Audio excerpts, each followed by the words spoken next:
बिस्मिल्लाहिर्रहमानिर्रहीम।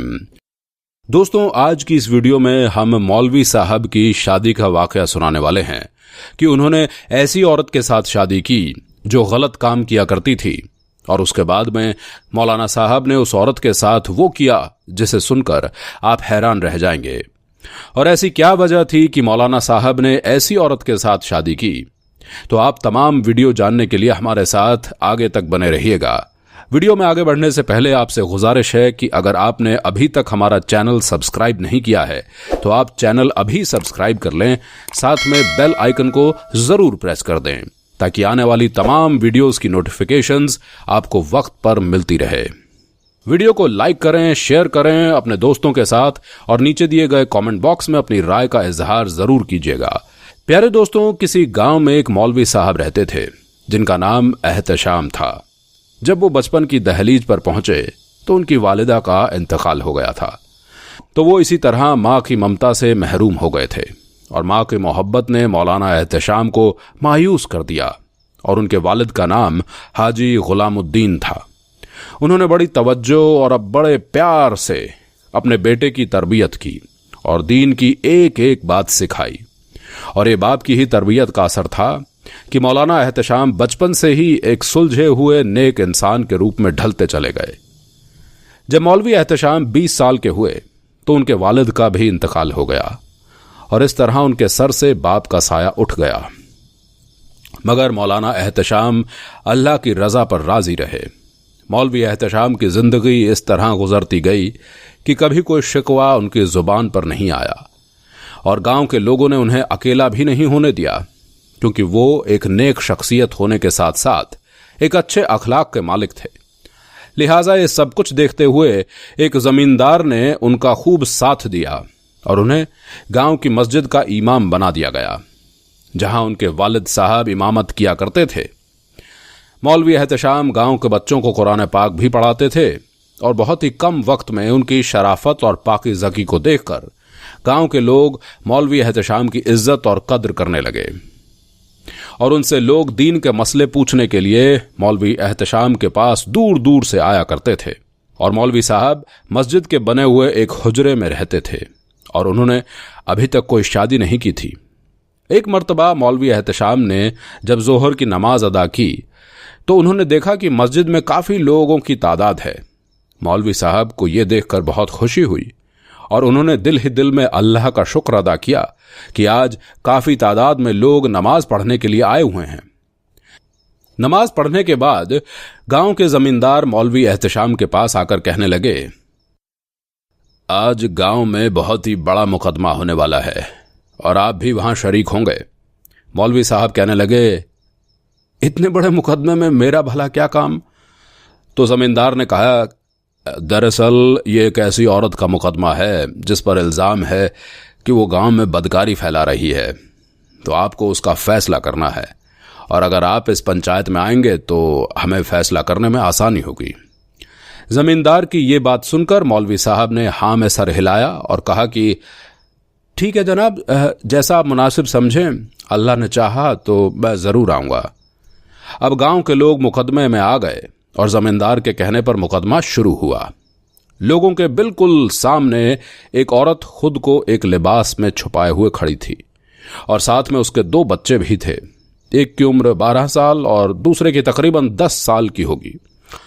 दोनों की शक्ल से गरीबी जाहिर हो रही थी और उसके बाद में जमींदार ने अपनी भारी आवाज में उस औरत को मुखातिब करते हुए कहा, औरत, तुम पर इल्जाम है कि तुम गांव में बदकारी फैला रही हो और मुसलसल इस काम को कर रही हो, लिहाजा तुम अपनी सफाई में क्या कहना चाहती हो? तो जमींदार की बात सुनकर उस औरत की आंखों में आंसू आ गए, जिसे देखकर जमींदार के साथ बैठे एक शख्स ने कहा, बस बस कर बीवी, ये मगरमच्छ के आंसू बहाना बंद कर दे।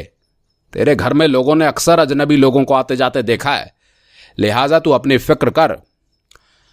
जमींदार ने उस औरत से कहा, देखो, तुम पर किसी एक शख्स ने तो इल्जाम नहीं लगाया है, बल्कि दर्जनों लोगों ने इल्जाम लगाया है और इतनी बड़ी तादाद में लोग झूठ नहीं बोल सकते हैं। तुम अपनी सफाई में क्या कहना चाहती हो, खुलकर बताओ।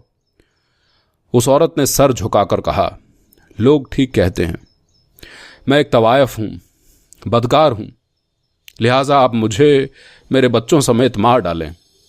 और वो औरत अपने बच्चों को गले लगाकर फूट फूट कर रोने लगी और बच्चे भी अपनी मां से लिपट कर ज़ारो कतार रोने लगे। और ये सब देखकर जमींदार ने कहा, मेरे हाथ में इन सब बातों का कोई फैसला नहीं है और ना ही हमें इस पर कोई इख्तियार है और ना ही हम कानून को हाथ में लेंगे। तुम खुद अपने लगने वाले इल्जाम का इकरार कर रही हो कि तुम एक बदकार औरत हो, लिहाजा अब जो फैसला होगा वो तुम्हें और तुम्हारे बच्चों को भी भुगतना पड़ेगा। उसके बाद जमींदार ने सब लोगों पर नजर डाली और एक आदमी से कहा कि क्या मौलवी एहतशाम आ गए हैं? तो उसने कहा, जी हां, वो आ गए हैं। उसके बाद मौलाना साहब को बुलवाया गया और जमींदार ने कहा, मौलाना साहब, आपने यकीनी तौर पर सारी बातें तो सुनी ली होंगी और अब आपकी क्या राय है? मौलवी साहब ने कहा, जी हाँ, मैंने आपकी सारी बातें सुन ली हैं और जो इल्ज़ाम इस औरत पर लगाया जा रहा है और जो खातून ने जवाब दिया है वो भी सुन लिया है। तो ज़मींदार ने कहा, तो फिर क्या राय है आपकी? तभी मौलवी साहब ने कहा कि वही सलूक किया जाए जो इंसाफ का तकाजा है, वरना रोज़े क़यामत के दिन इंसाफ ना करने वालों को दर्दनाक अज़ाब मिलेगा। लेकिन सज़ा देने से पहले आपने इस खातून से ये पूछा है कि उसने ये तरीक़ा क्यों इख्तियार किया है? मौलवी साहब की बात सुनकर ज़मींदार ने भारी आवाज़ में कहा, मौलाना साहब, हमें इससे कोई गर्ज नहीं है, हमें तो सिर्फ जुर्म देखकर फैसला करना है। ये सुनकर मौलाना साहब ने कहा, चौधरी साहब, आप हमें माफ़ करना, फिर आप कोई सही फैसला नहीं कर रहे हैं, आप इंसाफ से काम नहीं ले रहे हैं। और मौलाना साहब की इस बात पर सारे लोगों में सन्नाटा छा गया और जमींदार के चेहरे पर भी गुस्सा जारी हो गया। लेकिन आखिरकार जमींदार ने औरत से पूछा, अच्छा बताओ, तुमने ये पेशा क्यों इख्तियार किया, यानी कि तुम तवायफ क्यों बनी? उस औरत ने दर्द भरी आवाज में कहा, मेरे शौहर के इंतकाल के बाद मेरे रिश्तेदारों ने मेरा साथ नहीं दिया था और मेरे बच्चे भूख से तड़पने लगे थे और मेरे घर पर फाके होने लगे। लोगों के घर काम करने से भी मेरे हाथ में कुछ ना लगा, लेकिन लगी तो सिर्फ मेरी जवानी की कीमत लगी। गांव के सभी इज्जतदार लोगों ने मुझे जलील किया और ये सब कुछ बर्दाश्त करने के बाद मैं गांव की जीनत बनने के लिए भी तैयार हो गई। और ये सब मैंने अपनी इज्जत के लिए नहीं, बल्कि सिर्फ अपनी भूख के लिए किया। और आज आप लोग मुझ पर इल्जाम लगा रहे हैं और उन्हीं में से कुछ लोग ऐसे हैं जो रात के अंधेरे में मेरी इज्जत का जनाजा निकाल देते थे। तभी उस औरत के जवाब पर सब लोग हैरान और परेशान हो गए और सारे लोगों में खामोशी छा गई और फिर सब लोग शर्म के मारे सर झुकाए बैठ गए। फिर मौलवी साहब ने कहा कि आपने सुन लिया, अगर ये मुजरिम है तो इसके जिम्मेदार आप सब लोग भी इसके मुजरिम हैं। जिन लोगों ने इस खातून को ये पेशा इख्तियार करने पर मजबूर किया, हमारा पूरा गांव इस जुर्म में बराबर का शरीक है। वो मर्द हजरात जो इस खातून को ऐसा करने पर मजबूर करते रहे और इस खातून ने सिर्फ अपने बच्चों की भूख मिटाने के लिए खुद को उनके सामने पेश कर दिया। अगर इस औरत को सजा देनी है तो पहले आप लोगों को इन सब की सजा देनी होगी। अब मौलवी साहब की ये बात सुनकर जमींदार ने कहा, मौलाना साहब, आप ठीक कहते हैं और आज मैं इंसाफ नहीं कर पाया। आज से मैं इस कुर्सी पर नहीं बैठूंगा, मगर जाती तौर पर एक बात जरूर कहना चाहूंगा। लिहाजा वो औरत के करीब गए और उसके सर पर हाथ रखकर कहा कि आज से तुम मेरी बेटी हो और अब तुम्हें कोई रुस्वा नहीं करेगा। ये सब सुनकर सब लोगों में खुशी का माहौल छा गया।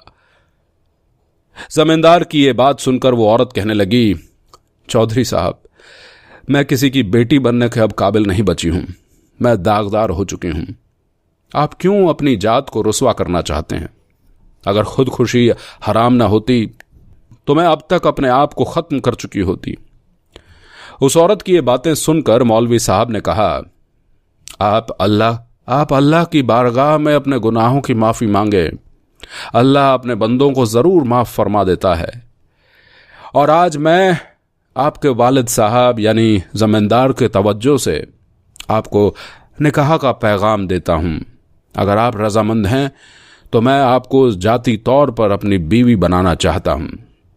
दोस्तों, मौलाना साहब के कहने की देर थी कि मजमे में से आवाज़ें आने लगी, सुभान अल्लाह। अगर ऐसे लोग ज़मीन पर मौजूद हों तो कोई भी औरत तवायफ न बने।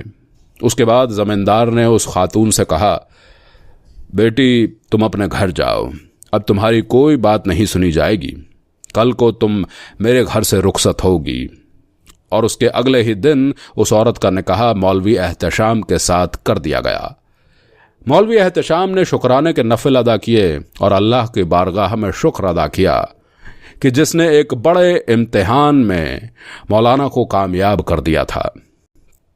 गांव के लोगों के दिलों में मौलाना के लिए इज्जत पहले से ज्यादा बढ़ गई।